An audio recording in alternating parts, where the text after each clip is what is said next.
গুরুদেব বা বৈষ্ণব এরা দেহ রাখার পরে কোথায় যায়? আমরা দেখবেন গুরুদেব বা কোনো বৈষ্ণব দেহ রাখলে আমরা বলি না যে গুরুদেব মারা গেছে, বলি?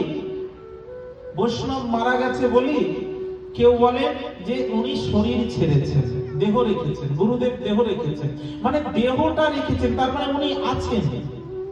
কোথায় আছেন বলুন এবার? উনি বলছেন দেহ রেখেছেন, দেহটা ত্যাগ করেছেন, কিন্তু উনি আছেন, কিন্তু কোথায় আছেন এই খোঁজটা কখনো নেই না। আমাদের বৈষ্ণবীয় একটা ভাষা আছে যে কোনো বৈষ্ণব বা গুরুদেব যখন দেহ ত্যাগ করে আমরা বলি উনি নিত্য লীলায় গমন করেছেন বা নিত্য ধামে গমন করেছেন, বলি না আমরা? নিত্য লীলা প্রবিষ্ট, গুরুদেব নিত্য লীলা প্রবিষ্ট হয়েছে।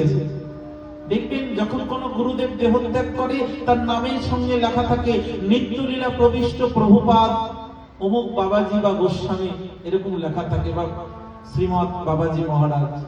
নিত্য লীলা প্রবিষ্ট মানে গুরুদেব যে সাধন ভজন করতেন তার আর্দ্র, তার গন্তব্য হলো বৃন্দাবন। বৃন্দাবনে তিনি রাধারানীর কিঙ্করী হয়ে, রাধারানীর দাসী হয়ে সেবা করছেন।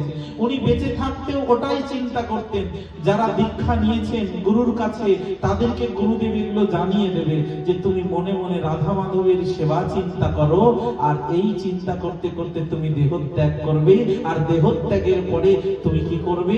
ওই বৃন্দাবনে গিয়ে রাধারানীর সেবা করবে। এখানে তুমি যদি মালা গাঁথো তাহলে ওখানেও মালা গাঁথবে। এখানে মালা গেঁথে যদি রাধা মাধবকে পড়াও, মৃত্যুর পরে তুমি মালা গাঁথবে কোথায়? বৃন্দাবনে গিয়ে মালা গাঁথবে।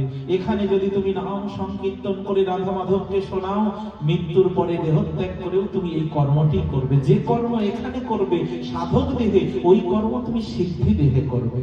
সাধনে ভাবিবে যাহা, সিদ্ধি দেহে পাইবে তাহা, পক্কা পক্ক মাত্র সে বিচার। সাধনে সে প্রেম ভক্তি, আর পাখিলে সে প্রেম ভক্তি। কি বলছেন? সাধনায় যা যা ভাববে সিদ্ধি দেহে তাই তাই পাবে। তুমি এখানে যদি হরিনাম করো, ওখানে গিয়েও হরিনাম করবে। এখানে রাধা মাধবকে হরিনাম শুনিয়ে সন্তুষ্ট করছো, ভক্তকে শোনাচ্ছ, ওখানে গিয়ে রাধা মাধবকে শোনাবে। মৃত্যুর পরে গিয়ে এই কর্ম করবে। এখানে যেরকম কর্ম তুমি করবে, যে কর্ম চিন্তা করবে, যে কর্ম মনে ভাববে, সেটাই তোমার মৃত্যুর পরে গতি হবে।